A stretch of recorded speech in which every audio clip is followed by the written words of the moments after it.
Masih kita lanjutkan kuliah di minggu 14 ya. Kita mulai. Assalamualaikum warahmatullahi wabarakatuh. Waalaikumsalam warahmatullahi wabarakatuh, Ibu. Ntar saya cari dulu.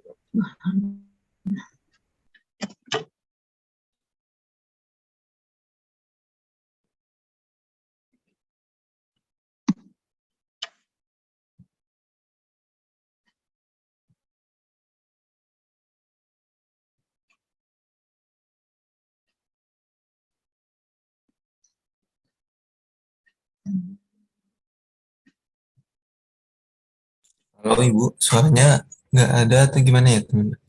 Ya, Ya. ya nih sebentar ya. Ini pakai kampus lagi. Nanti kalau ini Recording lagi saya stopped. ganti device lagi. Saya coba dulu, mudah-mudahan aman. Saya akan share screen lagi bahan yang kemarin, bahan kuliahnya ya, mengingatkan kembali bahwa ini minggu terakhir, jadi ya sudah tidak ketemu dengan saya lagi ya setelah ini, tapi nanti di mata kuliah lain mudah-mudahan tidak ulang tahun ya.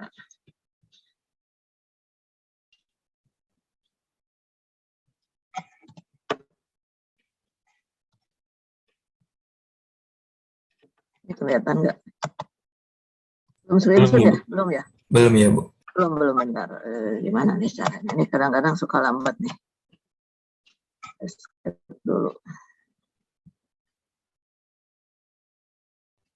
Ya. Nah,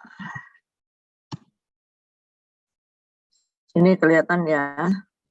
Kelihatan Ibu. Ya, baik. Kita masih melanjutkan analisis usaha karena kembali lagi ini yang apa ya istilahnya jantungnya ya, selalu saya sampaikan bahwa ini adalah jantungnya, sehingga yang lain penting, organ yang lain penting ya, tangan, kaki, organ-organ yang lain pasti penting untuk kehidupan. Tapi inilah jantungnya, detak jantungnya. Yang lain penting ya, produksi penting, keuangan penting, pemasaran penting, tapi kembali lagi segala sesuatunya berujung kepada uang. Apa itu uang? Ya analisis usaha ya. Walaupun ini analisis usaha itu masih basic ya. Untuk analisis bisnis ini adalah analisis yang basic gitu kan. Jadi paling tidak ya memang kalau kalian kalau misalnya mendalami banget ya ini baru sepersekiannya gitu kan. Untuk apa sekedar diketahui ya, saya sih kalau menyebutkan mata kuliah lain atau prodi lain itu bukan untuk membandingkan, tapi untuk apa memisahkan di mana kompetensi kita, di mana kompetensi orang lain ya. Jadi kalau di kompetensi kita ini di aquaculture analisis usaha ini kan cuma berapa kali sih pertemuan gitu ya, di Daskua misalnya 1 kali, di sini 2 kali, nanti di apa namanya di mata kuliah lain mungkin sekali saja gitu. Nah sementara di memang yang kompetensinya ke bisnis gitu ya, di sekolah bisnis ini 1 mata kuliah loh ini. Jadi kemarin di kelompok ini indah ya yang ada kelayakan itu, sama kemarin di praktikum saya lupa kelompok berapa catatannya tertinggal. Itu ada yang menyebut kelayakan, itu kelayakan beda lagi ya. Jadi kalau kita lihat sini nih, nah ini ya kita kan udah sampaikan bahwa kita ada di sini. Ini adalah SD-nya gitu ya. Yang indah kemarin dan teman-teman ada beberapa yang kelayakan itu udah di sini. Ini udah lanjutnya. Nah ini 1 mata kuliah gitu ya. Hanya ini analisis usaha tani, hanya ini. Nggak pakai yang lain-lain. Nah ini 1 kuliah lagi ya. Dengan yang lain-lain bisa jadi 2 mata kuliah. Jadi bisa jadi ini 3 mata kuliah, 3 SKS ya, 14 kali tatap muka. Nah kita di sini aja, yang ini aja nih yang pelajaran SD-nya kita cuma berapa kali tatap muka sih? Di Daskua juga sekali sepintas lah, mungkin lupa. Di KPK juga tidak terlalu mendalami karena KPK lebih ke pemasaran gitu kan. Di Tekno, ya inilah di Tekno yang kita perdalam, itu pun ya cuma 2 minggu gitu kan. Nah bayangkan sementara mereka ini 1 mata kuliah, 14 kali tatap muka kuliah, 14 praktikum 28. Artinya apa? Artinya kalian itu ini suatu ilmu yang memang harus kalian perhatikan betul kaidah keilmuannya gitu ya. Jangan kayak kemarin praktikum, aduh ngacak-ngacak banget gitu, tidak ada kaidah Tidak ada kaidah keilmuannya sama sekali gitu. Lari itu dari ilmunya. Nggak tahu dari mana sumbernya. Makanya hati-hati ketika mencari sumber. Sampai kalian kapanpun ada di aquaculture sebagai aquakulturis sampai dapat ijazah, itu kalian harus segala sesuatunya berbasis ilmu pengetahuan, berbasis ilmiah, berbasis teori ilmiah, bukan hanya nyontak lihat sana sini, mengacu kepada sumber yang tidak ilmiah, gitu ya. Kalau udah lepas jadi SPI, misalnya nanti saya sekarang pengen bebas gitu ya, nggak usah pakai kaidah ilmiah, mau bikin segala macam tulisan, blog dan sebagainya di segala macam, mau ngomong apa sih? Halo Ibu, suaranya putus-putus Ibu. Halo Ibu. Halo Ibu. Putus-putus. Iya, iya. Ya, oke. Putus-putus ya. Sekarang udah baikan. Saya ganti. Ya. Ya, oke. Nanti sekali lagi kabari ya kalau ini saya ganti lagi. Kita lagi berusaha untuk menambah alat gitu ya, lagi dalam proses untuk menguatkan sinyal untuk ini ya, dalam proses lah ya. Tapi kemungkinan juga nanti kan akan offline gitu ya, tapi tetap kita perlu ini. Jadi memang kendala-kendala semacam ini itu menjadi tidak problem hanya di BDP tapi di fakultas lain bahkan ya. Oke, bahwa kita ketika menjadi membawa nama IPB ya, ini kan lembaga ilmu pengetahuan, maksudnya atau lembaga pendidikan, membawa nama IPB, pendidikan pasti ilmu di situ, gunakanlah ilmunya. Jadi buang aja yang kemarin ya, nanti perbaiki betul-betul sesuai dengan teorinya, belajar sendiri. Kalau udah sesuai dengan teorinya, saya pikir salahnya tidak fatal ya, karena ini masih belajar, sampai kapanpun belajar tidak akan selesai.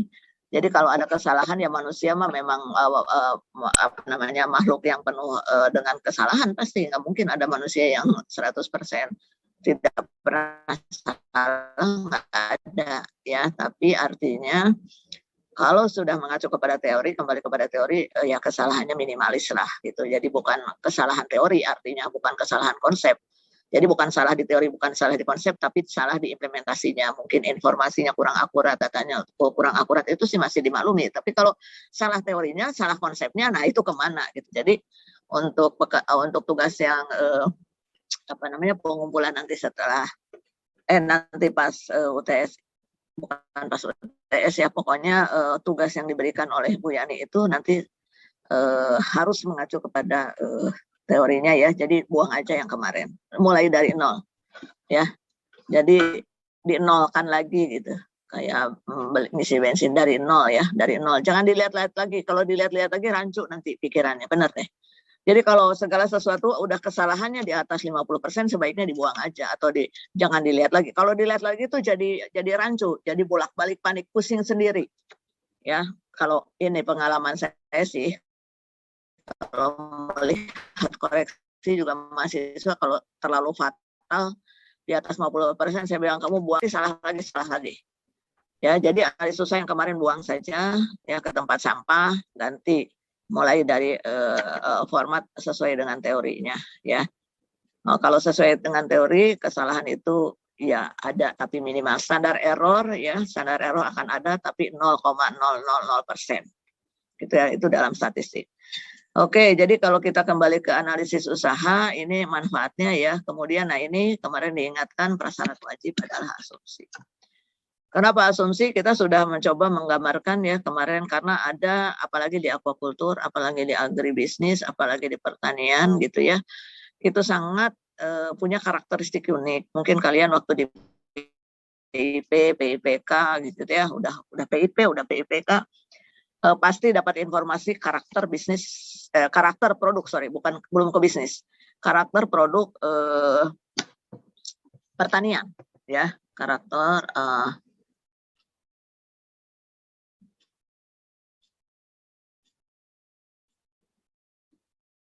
Halo Ibu, suaranya ya. hilang Ibu.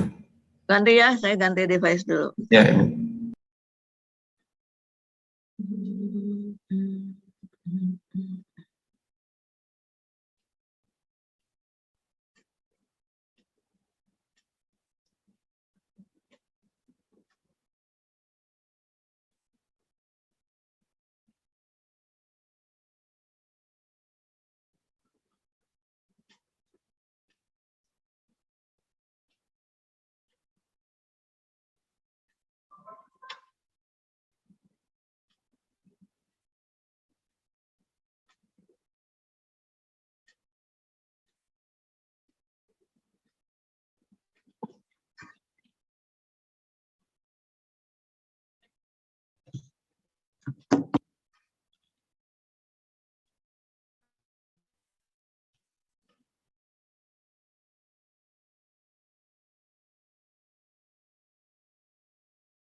Halo, udah masuk lagi? Udah, Ibu. Oke. Kita lanjut lagi ya. Nah, mudah-mudahan lancar. Baik.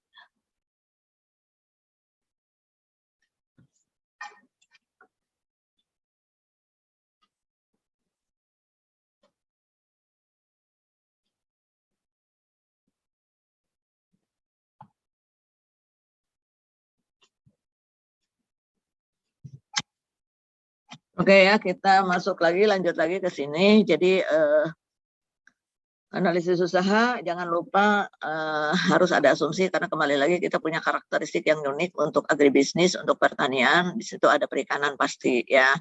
Jadi bayangkan aja kalian misalnya. Tapi sebenarnya ya kalau di Indonesia sih tidak hanya ikan atau produk pertanian, baju juga kadang-kadang gitu. Coba kalian pernah beli baju nggak? Misalnya baju yang tidak dicoba dulu ya, beli dari online misalnya, beli ukuran L, kadang masuk, kadang enggak standar ya. Padahal harusnya kalau memang standarnya ketat ya, produk kita itu harusnya sama gitu kan, kayak sepatu juga. Nah apalagi ikan mah boro-boro gitu kan. Kalau kertas A4 itu standar banget tuh. Kalau kertas ya di seluruh dunia sama. Mau kalian nanti ke mana ke Jepang misalnya, ke Korea, A4-nya ya sama aja. Yang namanya ukuran apa? A4 kan ukuran internasional. Dan bisa dibuat berjuta-juta eksemplar ya gitu. Nah kalau perikanan kan enggak, ikan gimana mau menghasilkan benih 1 senti pas. Coba cari 10 ekor aja. Waduh, setengah mati gitu kan. Nah, makanya kan dengan juga itu dari sisi output ya, di sisi inputnya juga berbagai berbagai wadah, berbagai siklus itu sangat beda. Ya, yang udah pernah ke kolam, ini ada yang udah di BDP belum nih? Akram ya, di bawah coba ada kita punya kolam ya. Kolam-kolam itu satu sama lain produktivitasnya beda. Kolam 1, kolam 2, kolam 3 bersebelahan sama cuman pakai galangan 1 meter gitu, kurang lebih. Itu kualitas airnya beda, produktivitasnya beda. Kalau kita tebar di situ SR-nya beda, padahal kita pada tebar sama. Pakan, metode pemberian pakan sama, jenis pakan sama gitu, tapi hasilnya kadang beda. Nah, yang mana yang mau dianalisis dari hasil yang berbeda itu? Nah, kemarin udah dijelaskan kalau nggak salah ya, bahwa harus ada asumsi. Ya, jadi asumsi kembali lagi bukan hanya pengertian bahasa. Jadi kalian tinggalkan kalau kalian belajar ekonomi, kalau kalian belajar misalnya nih di tekno atau di analisis usaha ini, tinggalkan dulu ilmu bahasanya ya. Bukan nggak penting, bukan saya tinggalkan dulu ilmu bahasanya. Sebagaimana kalau saya menjelaskan tentang perikanan gitu, kalau kita menjelaskan tentang perikanan, ikan tinggalkan dulu ilmu biologinya. Kalau kita bicara ikan versinya biologi, berarti hanya yang bersirip aja, yang bernapas dengan insang. Nggak masuk tuh kodok, ya udang, krustase, amfibi, terus moluska, nggak ada tuh kerang-kerangan. Ya, apalagi yang hewan dan tumbuhan gitu ya, versinya beda banget. Kalau itu tadi udang, kerang-kerangan masih sama-sama hewan. Tumbuhan coba rumput laut, ya tanaman air, kok masuk perikanan gitu. Jauh banget kalau kita belajar ilmu biologi. Tapi kan bukan belajar ilmu biologi, itu dilepaskan dulu ilmu biologinya, kita belajar ilmu perikanan, fisheries science. Ya, jadi sama, ini perlu ditekankan berkali-kali. Jadi kalau saya menekankan berkali-kali itu pasti ada sesuatu gitu ya. Ibu bosan deh tiap kali begini diulang lagi, nanti ketemu di semester 7 diulang lagi. Itu berarti ada sesuatu yang perlu penekanan karena itu seringkali seringkali salah paham, seringkali salah dari teorinya, melenceng dari teorinya dan dianggap itu umum lazim. Karena nanti kalau ke pembudidaya mungkin istilah-istilah yang tadi yang umum yang akan kalian temukan. Ya, contoh nanti kalian PLA gitu. Nanti kata pembudidayanya, Bu, kata petani ikannya, Bu, wah udah salah lagi tuh petani ikan. Nggak ada petani ikan, kan ada undang-undangnya. Kata pembudidaya ini indukannya. Nah, nggak ada indukan tuh. Katanya pokoknya pendapatannya sekian. Nggak ada tuh pendapatan. Kalau dalam analisis usaha pendapatan tuh income. Kalau analisis usaha itu profit. Kalau kita berbicara satu kegiatan bisnis, analisis usaha, analisis pendapatan itu income untuk rata-rata gitu.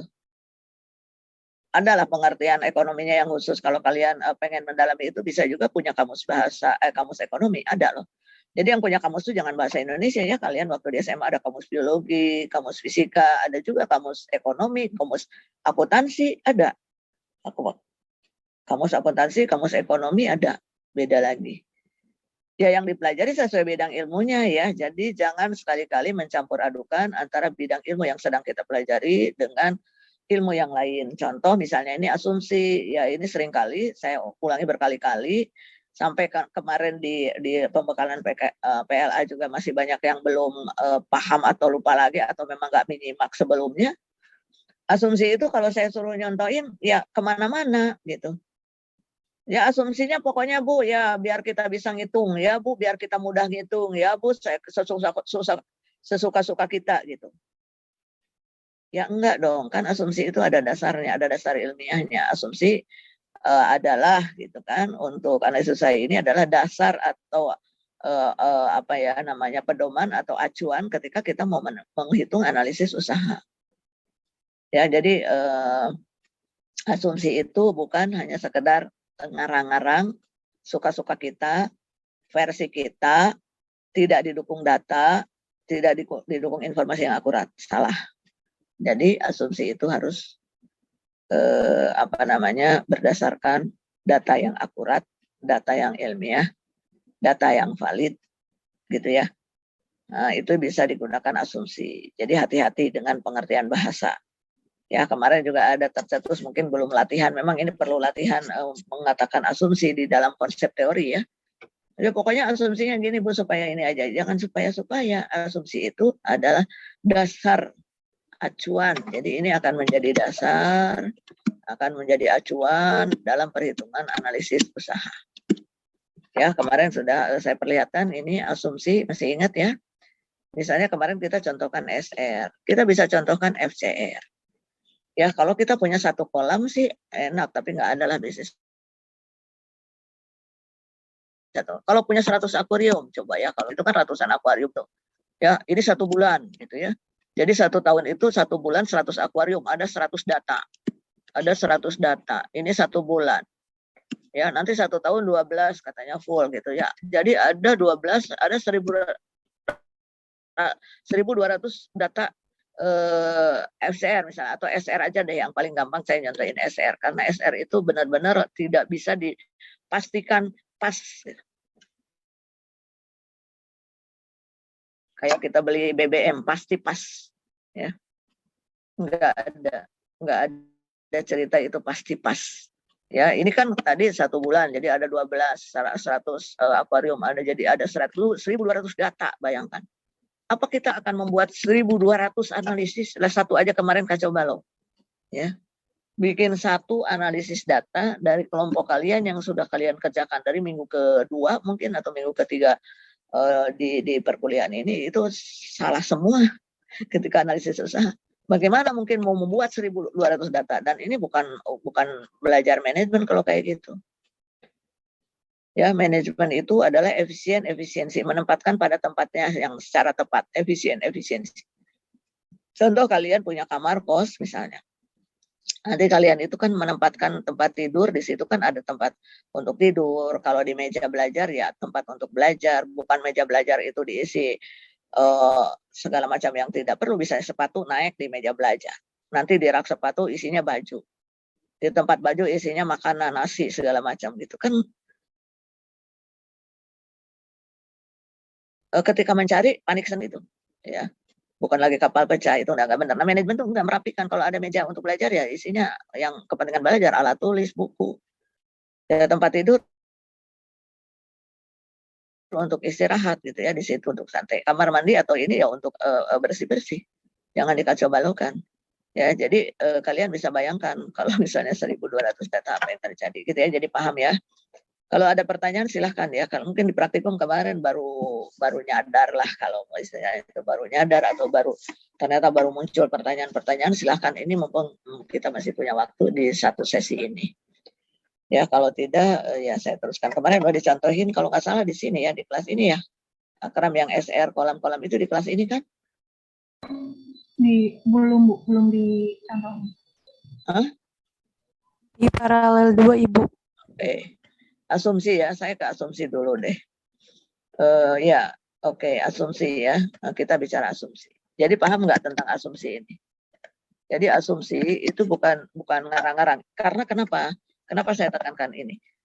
Tingkat akademisi saja, yang levelnya udah belajar S2, S3, yang levelnya udah pengambil kebijakan, yang levelnya udah tinggi, ini masih mengatakan asumsi itu asal-asalan.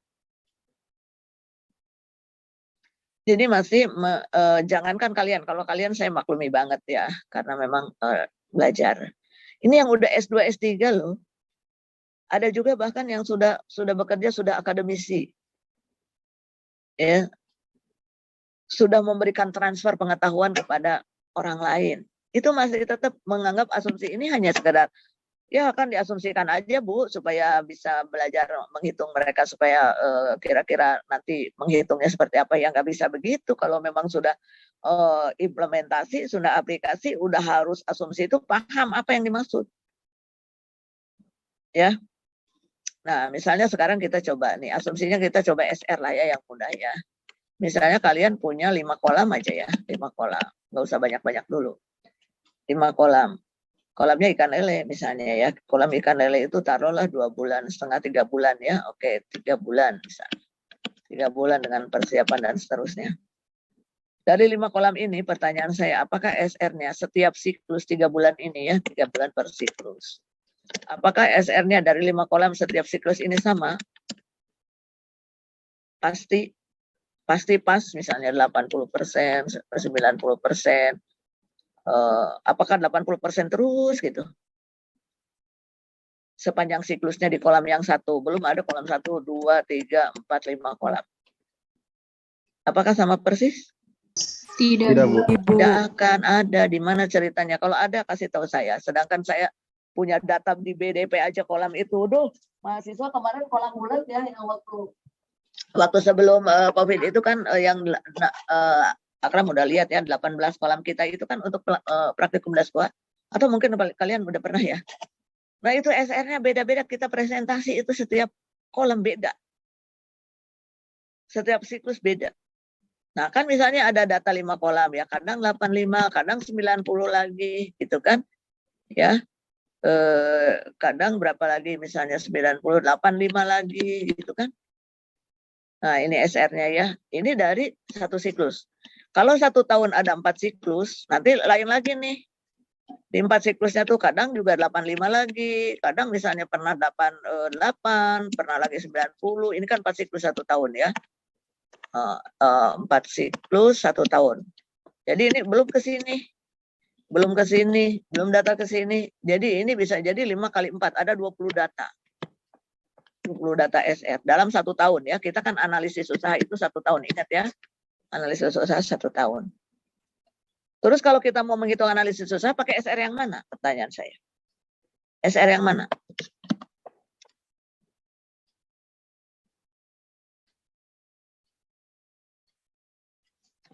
Rata-rata bukan Bu? Hah? Oke, siapa itu? Indah. Jangan indah-indah lagi lah.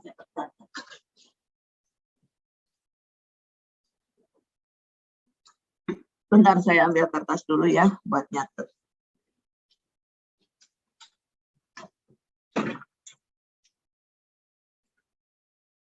Coba yang lain siapa? Oke. Coba yang lain apa? 80% Bu. Tadi Indah bilang rata-rata, yang lain apa? Saya 80. 80 Akram ya? Rizky. Itu Rizky, Bu. Siapa? Saya. Rizky. Kalau saya, kita mungkin melihatnya yang paling rendah, Bu. Rizky berapa, Riz? 80 sampai 85%, Bu. Oh, Rizky, oke. Indah tadi apa, Indah? Tadi Ya, Ade, Ibu. Ade? Iya saya Bu Ade. Rata-ratanya Bu. Rata-rata. Akram? Kalau saya dilihat yang paling rendahnya yang mana? Ya, yang mana? Yang paling rendah tuh Yang kalau dilihat di sini 85 gitu. 85. Oke, yang lain? Tekno, Oke.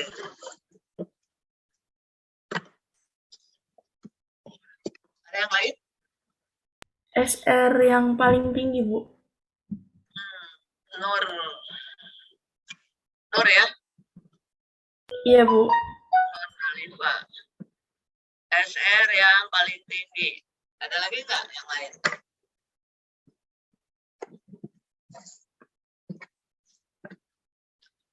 Nggak ada. Jadi kalau yang nggak ada, nah ini ya kembali lagi SR ini. Kita mengambil analisis usaha itu, ya ini analisis usahanya. Analisis usaha itu kan 1 tahun ya jangka pendek.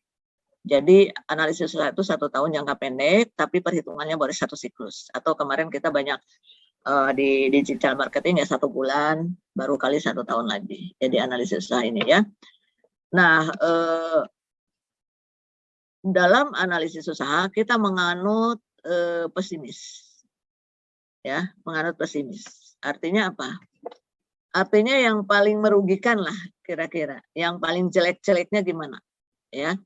Ini konsep secara apa ya namanya?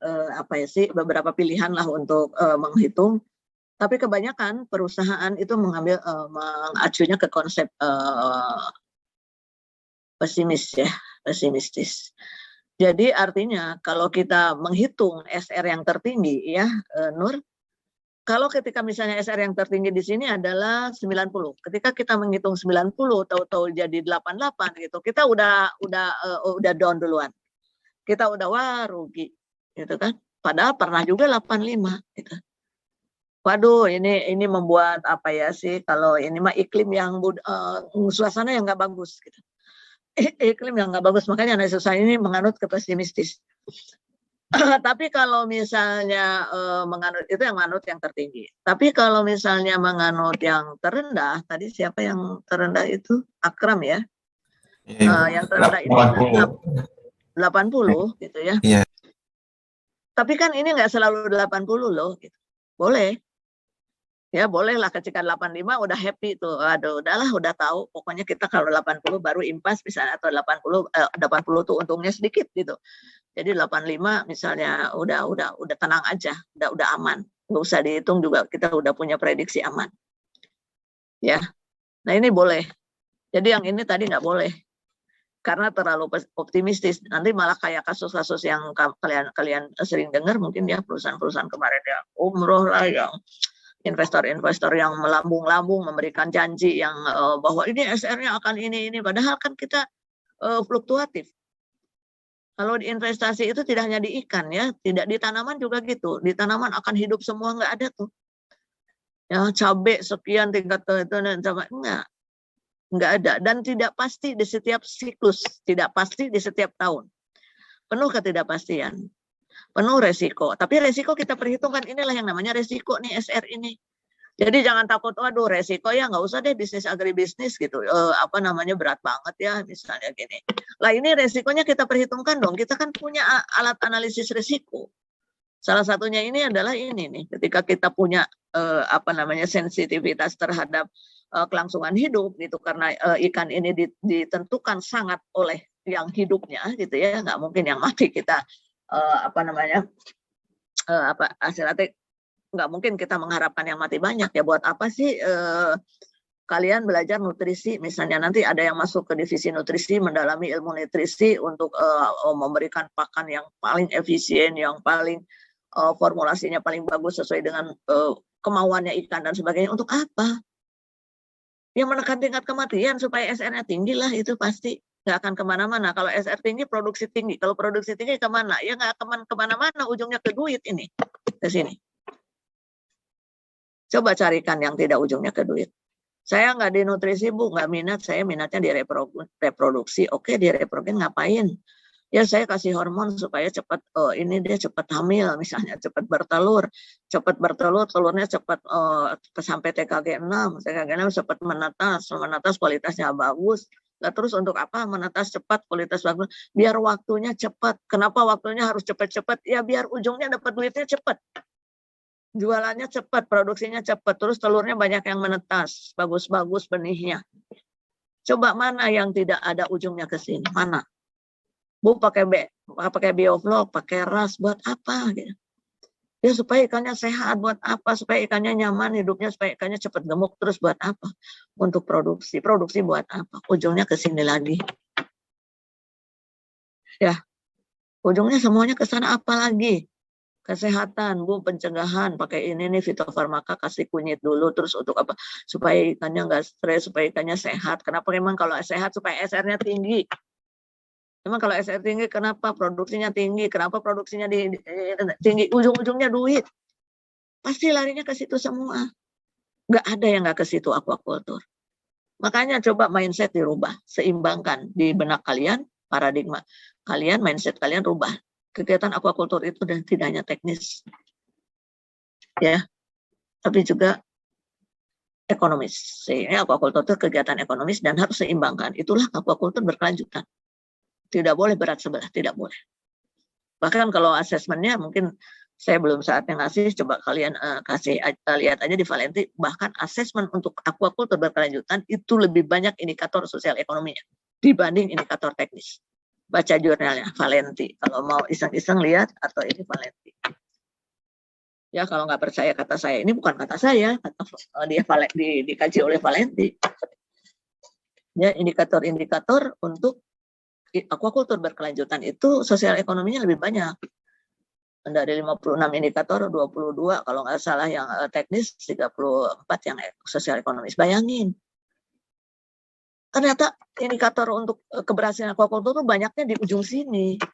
Itu kok kalian nggak ini ya, nggak apa istilahnya, nggak menyeimbangkan, nggak merasa diri seorang teknis. Salah itu mah udah ketinggalan kereta, mindset lama, paradigma lama. Oke, kita balik lagi ke laptop. Saya hapus dulu lah ini acak-acakannya. Tadi kita SR-nya ada 80, 85, 90, 90 misalnya gitu ya, 85 lagi. Jadi yang mana yang kita akan gunakan untuk analisis usaha silahkan dipilih ya. Bisa tadi yang teori Nur ya, bukan teori Nur, yang pendapat Nur tidak bisa, bukan salah ya, bukan. Biasa tidak digunakan ya Nur, karena itu tak terlalu optimis. Jadi ini yang tinggi-tinggi ini jangan.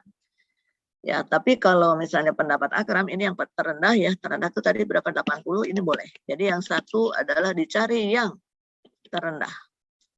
Terendah, yang kedua seperti seperti AD, rata-rata. Nah ini yang banyak digunakan, rata-rata aja, karena rata-rata itu menggambarkan kadang 80, kadang 85, kadang 90, kadang 85, ya udah rata-ratain aja. Jadi rata-ratanya berapa nih? Misalnya ya. Jadi gunakanlah, inilah yang kalian tulis di asumsi bahwa analisis usaha ini menggunakan SR rata-rata sebesar.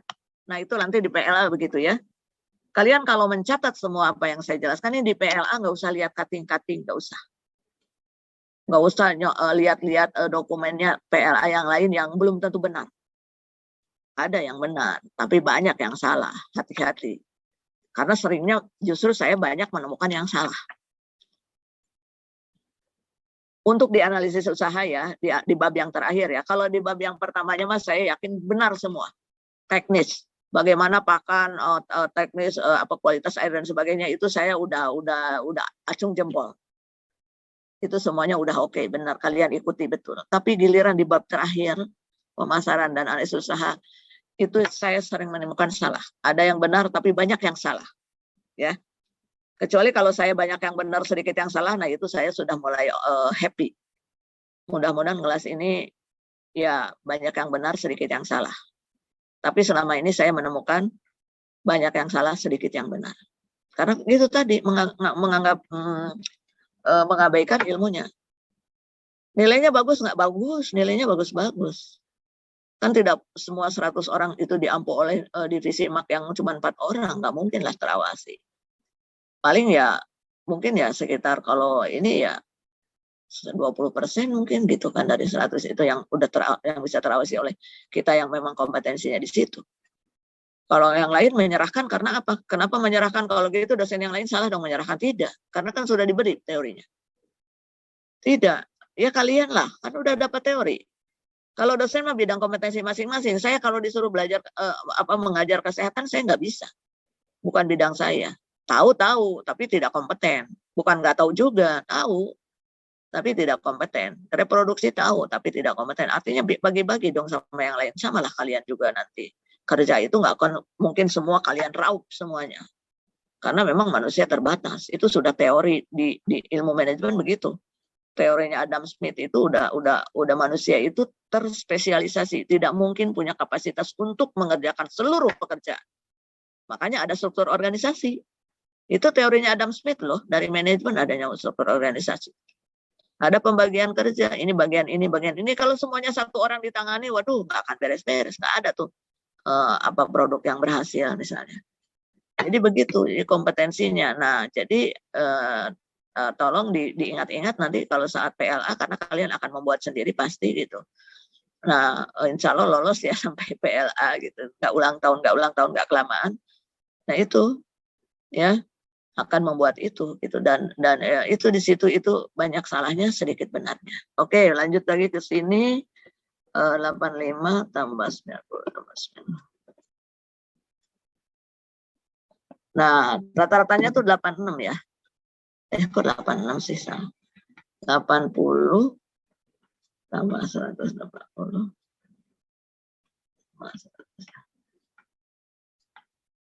Ya, ini rata-ratanya 86 ya? Ya. Ya, rata-ratanya 86. Jadi kalian boleh menggunakan, jadi di situ ditulis di asumsi itu. Sebelum analisis usaha ya, sebelum menghitung-hitung. Sebelum hitung-hitung kalian tulis. Makanya kayak saya kasih contoh ke Indah itu kan ada asumsi duluan ya, dah. Asumsinya tulis, SR yang digunakan dalam analisis usaha ini adalah SR rata-rata sebesar 86. Boleh. Atau SR yang digunakan dalam penelitian ini, dalam penghitungan analisis usaha ini adalah SR yang terendah 80, boleh. Udah, hanya 2 poin itu. Ya. Nanti tahun berikutnya bagus nih Bu, nggak ada yang 80. Ya, nggak ada lagi yang semuanya di atas 85, bahkan sampai 95 misalnya tahun depan. Ya ganti lagi analisis usahanya rata-ratanya. Ganti lagi yang terendahnya jadi 85. Begitu. Kalau analisis usaha kan analisis 1 tahun, jadi tiap tahun harus dihitung. Bu, masa dihitung lagi nih tahun kedua, Bu, masa dihitung lagi tahun ketiga. Kalian kemarin lihat nggak analisis usaha yang 10 tahun? Tiap tahun dihitung. Yang saya tayang itu ya, dari mahasiswa sekolah vokasi itu, D3. Memang tiap tahun dihitung, karena analisis usaha itu 1 tahun. Jadi kalau tahun sekarang 86, nanti tahun berikutnya mungkin rata-ratanya 90, karena saya udah pengalaman, udah tahu, udah pakai teknologi yang baru gitu ya. Sehingga kok jadi ke sini? Sehingga saya sudah bisa merubah SR-nya ya. Saya udah banyak pengalaman, ya ganti analisis usahanya. Ya, jadi analisis usaha dihitung per tahun. Nah, yang namanya analisis kelayakan usaha atau kelayakan investasi itu dihitung 1 kali saja selama umur proyeknya. Saya bikin jembatan 20 tahun, ya hitung sekali aja di awal. Tapi hitungannya banyak, sampai 20 tahun, kolomnya banyak. Kayak kemarin tuh dicontohin juga di bawahnya yang saya bilang cash flow. Ya, Bu, saya bikin jalan tol. Itu jalan tol itu perhitungannya 30 tahun lah hancur, nanti harus direhabilitasi. Berarti kita menghitung sekali saja di awal itu selama 30 tahun. Jadi ada 30 kolom. Tahun 1, 2, 3, 30 kolom. Nah itu bedanya. Kalau analisis usaha enggak, kayak kemarin ini. Yang saya contohin cuma analisis usaha aja, itu seperti itu tapi tiap tahun. Oke, paham sampai sini? Paham sampai sini? Sekarang kalau pakan misalnya. Pakan ya. Pakan itu gitu. Pakan itu kadang-kadang 10.000 per kilo, kadang-kadang 11.000. Kalau naik-naik 12.000, turun-turun lagi ya 11.000. Nggak mungkin dalam 1 tahun harga pakan itu tetap, nggak mungkin. Pakan itu ada yang bilang 60 sampai 80% itu biaya untuk budidaya itu adalah dari pakan. Nggak pernah ada pakan sepanjang tahun, 1 tahun itu harganya hanya satu harga. Nah, biasanya banyak. Nah, kalau seperti ini yang digunakan harga yang mana? Yang tertinggi bukan, Bu? Siapa tuh? Adik, Bu. Ada yang tertinggi. Yang lain ada yang tertinggi? 11R Sama, Bu. bukan. Yang tertinggi, Bu. Yang tertinggi, Bu. Atau yang Rata. Rata-rata. yang ini ya. Oke. Jadi kalau harga yang tertinggi atau rata-rata. Ya. Harga ini, harga apa tuh benih misalnya kita mau pendederan nih. Benihnya itu kadang 250, kadang 275 gitu kan harga benih, kadang 250 lagi, kadang 260 tergantunglah situasi. Tergantung bagaimana pasar gitu kan, ini harga pasar. Ini kita pakai gunakan harga yang mana? Tertinggi atau rata-rata, Bu? Berapa? Tertingginya 275 ya, Bu? Ya. Boleh, jadi yang tertinggi atau rata-rata. Ini yang namanya, semuanya apa ini? Inilah yang namanya tadi asumsi. Harga pakan yang digunakan di sini adalah harga rata-rata sekian. Nanti tahun depan beda lagi ya, beda lah. Nanti naik-naik lagi. Kapan turunnya harga pakan? Harga benih nanti beda lagi ya, beda lagi, analisis lagi. Makanya inilah asumsi harga benih sekian, harga pakan sekian. Paham sampai sini kenapa tentang asumsi itu nggak boleh sembarangan? Dari mana datanya? Ya dari data real. Dari mana tadi kalian dapat data asumsi tadi?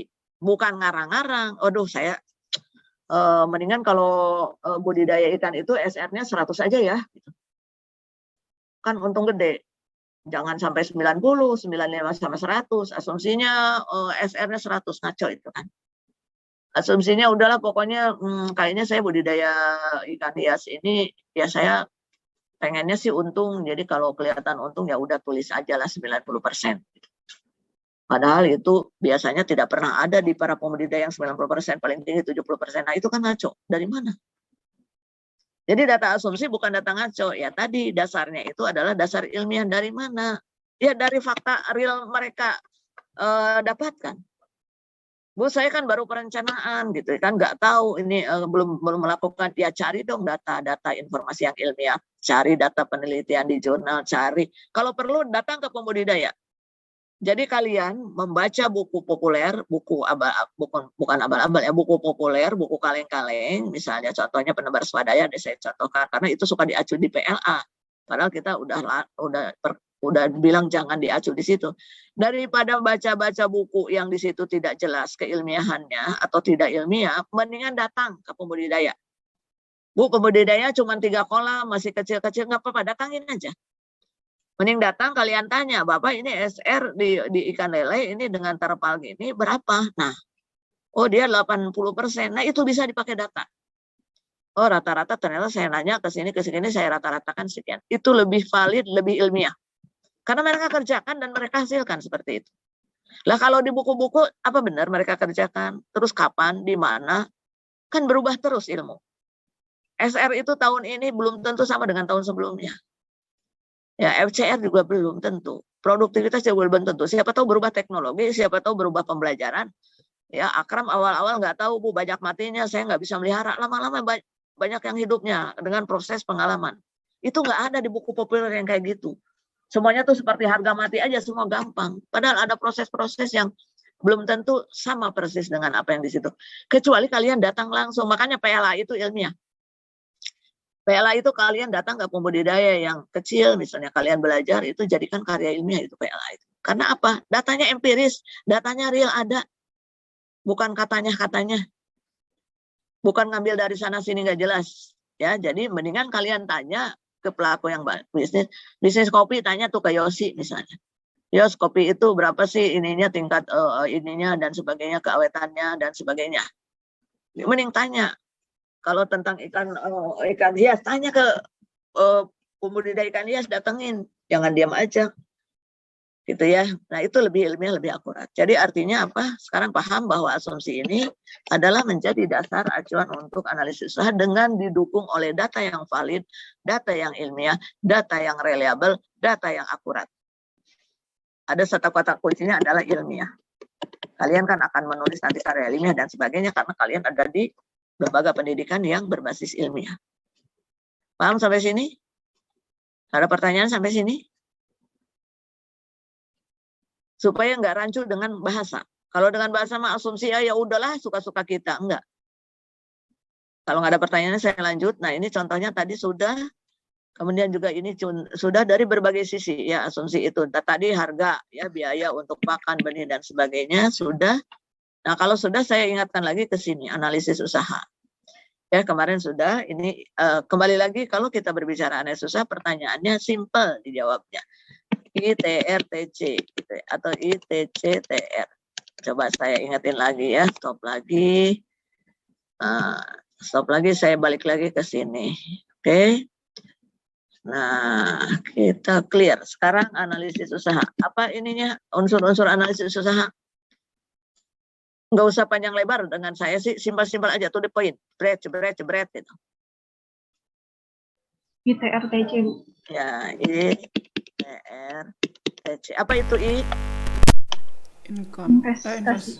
Apa indikatornya untuk membedakan dengan TR? Ini ini semuanya outflow. Out, keluar, bayar. Ini in. Ini penerimaan.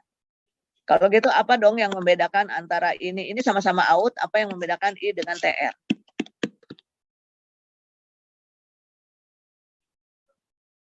Apa yang membedakan? Kalau investasi itu lebih dari setahun, kalau Iya. TR itu kurang atau sama dengan setahun. Iya. TR, saya salah. Ntar, kamu jadi ikutan. ITC TR. Ini in ya, sorry. Ini in, ini out, ya, out. Nah ini mah udah pasti lah in. Apa bedanya I dengan TC? Tadi siapa? Jangan yang itu tuh lagi lah. Pada kemana nih Anda di ruangan ini kayaknya nih sebenarnya. Mahdia? Ibu, investasi lebih dari 1 tahun. TC itu kurang dari atau sama dengan 1 tahun. Ya coba saya tanya Alrido nih, yang nggak pernah bersuara. Alrido ada nggak? Ada, Bu. Ya apa Alrido? Itu gimana Alrido? Itu investasi, Bu. Ya apa pembedanya dengan TC? Itu lebih dari 1 tahun. TC itu kurang dari atau sama dengan 1 tahun. Ini lebih dari 1 tahun, kurang dari 1 tahun. Oke. Ya, Amar ada nggak Amar? Halo, Amar ada? Amar ada nggak? Nggak ada ya. Arido tadi ada, Amar tidak ada. Yola? Yola tidak ada. Iya, Bu. Ada nggak Yola nih? Halo, Bu. Iya, Bu. Ya. Yola saya tanya nih. Kalau ember masuk mana Yola? Yola ada ya. Pertanyaan. Yola ember masuk mana? Iya, Bu. Ember masuk mana? Kamu lihat nggak di depan ini di layar? Kita lagi ngomongin apa? Nggak nyimak ya? TC bukan, Bu. Kok nanya lagi? Saya kan yang nanya. Iya, Berarti Bu, nggak ke ngerti ya TC. selama ini ya. Coba Jaki. Ada nggak Jaki? Nih, ini ketahuan nih. Udah capek-capek berapa kali saya ngomong. Dari kemarin berapa kali saya latihan, masih ada juga yang nggak ngerti. Kemana selama ini? Ini masih belum selesai nih mulut saya, baru nggak kepotong minggu-minggu yang lain. Udah berkali-kali saya contohin. Kemarin juga saya contohin lagi pada saat praktikum. Jaki gimana Jaki? Ya Bu. Ember masuk mana Jaki? Hah? Suara Jaki kecil, Bu. Oke, Jaki juga nggak bisa. Retno. Aduh. Retno, ada nggak Retno? Iya, Bu. Halo, Iya. Bu. Iya, Ember masuk Saya mana? kedengeran nggak? Ada. Kalau Ember masuk TC. Oh, hebat amat ya. Kok pada hebat sih? Belajar dari mana? Ditanya dulu. Amirul? Ditanya terlebih dahulu, Bu. Apa yang Amirul tanya? Mantap. Spesifikasinya ya, Bu. Iya. Ini Yola, Zaki, sama Retno tuh pada kemana ya? Retno apa Retno tadi? Pada nggak masuk ya? Nanti saya catat nih. Pada kemana selama ini? Saya udah bolak-balik sampai capek. Mungkin kalian bosan. Bosan si ibu nih ngulang-ngulang ember sampai 100 kali. Buat apa sih? Kan kemarin saya udah liatin. Udah beribu-ribu kali tuh nanya ember. Ya. Tapi ternyata Yola, Zaki, dan Reto tidak bisa jawab. Nggak benar jawabannya. Jadi selama ini kemana? Apa Mario? Jadi menurut Amirul apa yang mau Amirul tanyakan ke saya? Spesifikasi embernya, Bu. Oke. Berarti Amirul nyimak ya. Sip. Saya jawabnya gini Amirul. Saya itu ya budidayanya itu ikan lele tadi. Ya. Ikan lele. Ikan lelenya itu tadi berapa 3 bulan ya? Terus tiap tahun ganti Amirul. Karena ikan lelenya yang daur ulang, yang hitam itu yang murah. Cepat jebol. Apa ya kalau tiap tahun ganti?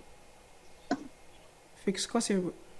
Iya, fixed cost ya. Ini kan ada fixed cost, ada variable cost. Kalau saya 8 bulan ganti, yang mana? Bantu yang lain. Yang tahu siapa? Tadi setahun pas ganti ya. Saya 8 bulan ini udah jebol, angkut air, angkut pakan, bolak-balik nih. Oh, embernya murah sih gitu. 8 bulan jebol. Masih nggak sih? Masuk mana? Jangan Amirul, coba yang lain. Oke. Masih fixed cost, Bu. Rizky, oke, Rizky. Masih. Masih fixed cost ya. Oke. 2 bulan. Kalau embernya saya beli yang bagus ya. Pakai 2 tahun tuh. Masuk mana? Investasi. Investasi, Bu. Oke. Kalau saya bisnisnya budidaya gurame, ya, guramenya itu tadi tiap 6 bulan panen, 6 bulan panen gitu ya. Ember saya setahun ganti, masuk mana? Fixed cost. Tapi ember saya itu dasar ya, misalnya gurame sih dipakai angkut segala rupa, 6 bulan ganti, maka masuk Variabel. Variabel cost. Siapa tuh yang bilang? Oke. Pertanyaan berikut. Bentar dulu ya.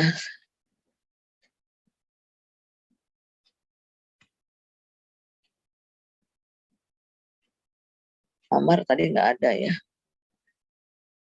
Sinta ada? Ada, Bu. Ya, Sin, kalau bangunan masuk mana?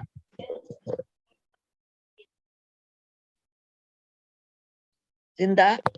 Iya, Bu. Bangunan Masuk mana, investasi, Sinta? Bu. Oh, sama. Tuh Amar Yola ada temannya Sinta. Oh, maaf, Bu. Ditanya dulu ya, Bu. Azizi ada nggak? Azizi Putri nggak ada? Ali Ridho ada nggak? Ali? Bu. Ya, Ali bangunan masuk mana, Ali? Itu ditanyain dulu, Bu. Ya. Nah, bagus Ali. Ya, jadi ini ternyata banyak teman juga ya. Ini Sinta juga berteman dengan Yola dan ya Ali nanya apa ke saya, Ali?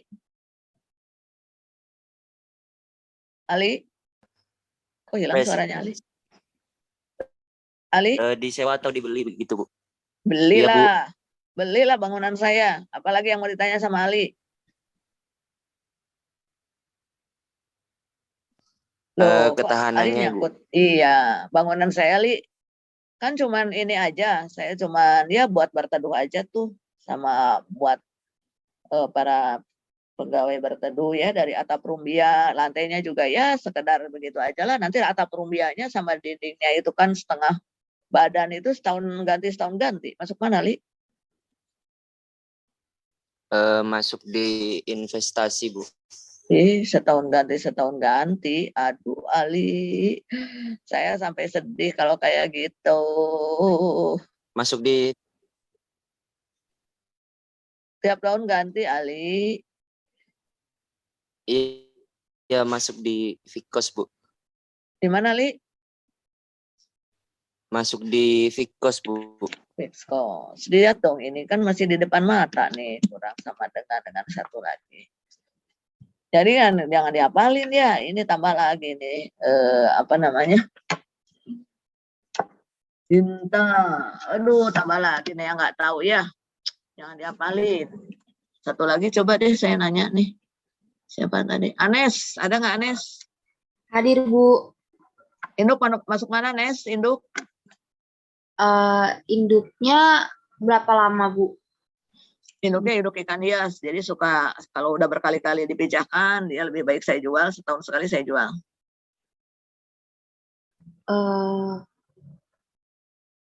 Masuk ke fixed cost, Bu.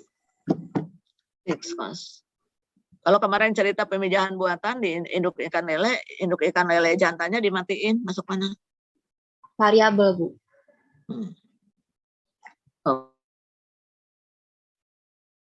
Oke, saya close. Tapi rupanya masih banyak juga yang ini ya, masih nggak paham. Jebret-jebret aja diapalin. Bangunan masuk mana? Investasi, Bu. Hidup masuk mana, Bu? Investasi. Kenapa jebret-jebret begitu? Memang umumnya nih ya, kata kuncinya itu memang umumnya iya, bangunan itu kan jarang orang bikin bangunan. Kalau udah bisnisnya besar atau bisnisnya menengah atas lah, bisnisnya kalian lah ya, yang levelnya S1, nggak mungkin lah bangunan yang cuman ala kadarnya gitu, pasti lebih apa sih istilahnya, lebih